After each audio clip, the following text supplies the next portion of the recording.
ધોરણ 7 ગુજરાતી 19 કવિતા ઘડવૈયા, જેના કવિ છે બાલમુકુંદ દવે. અહીંયા જો આ કવિતા તમને શેના ઉપર આપેલી છે? માતૃભૂમિ પર, દેશભક્તિ પર, અને આ એક હાકલ તરફ હે ને તમારામાં જોશપૂર્ણ, તાકાતપૂર્ણ. તો આ એક શબ્દ શું કહેવાય? ઉચ્ચ ગીત કહેવાય. ઉચ્ચ ગીત કહેવાય, બરાબર. અને પ્રેરતું હોય એટલે પ્રેરક માતૃભૂમિનું ઋણ, બરાબર, એટલે એને ઉચ્ચ ગીત કહીશું. કવિતાના કહેલું છે આપણો અરેવડી નહીં કહીએ કવિતા ભાવાર્થ દે કર દેવો પદ દે કદી શબ્દાર્થ વાતચીત મોસાયબી. આ કવિતા પરથી જોડકા જે આવી શકે બહુ બીજી આવી શકે, બરાબર.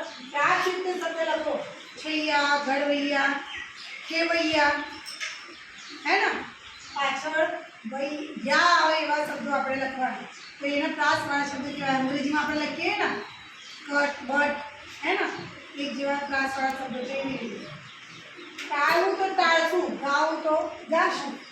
એટલે મતલબ તમને ભૂતકાળનું ક્રિયાને ભૂતકાળમાં લખી એ પણ આવડે, બરાબર. જોઈ લેવાનું કેટલું જે પૂછાય ને આપણે પૂછાય તો સારું કહેવાય, બરાબર. અહીંયા જો મીના માસી લગ્નમાં જવાનું ટાળવું, તો મીના માસી લગ્નમાં જવાનું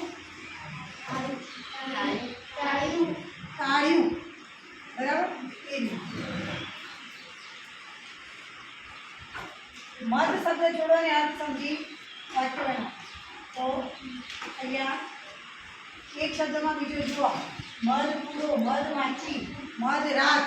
અહીંયા મધ રાત એટલે મધ્યરાત્રિ, મધ માખી એટલે તમને ખબર મધ માખી, બરાબર.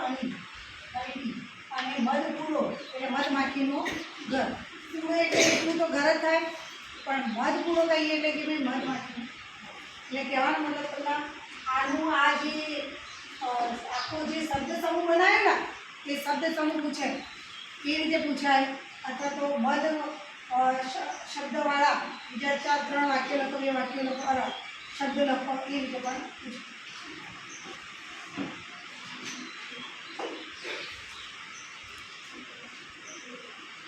આ આપેલા છે 2 શબ્દનો ઉપયોગ કરીને એક જ વાક્ય બનાવો, બરાબર.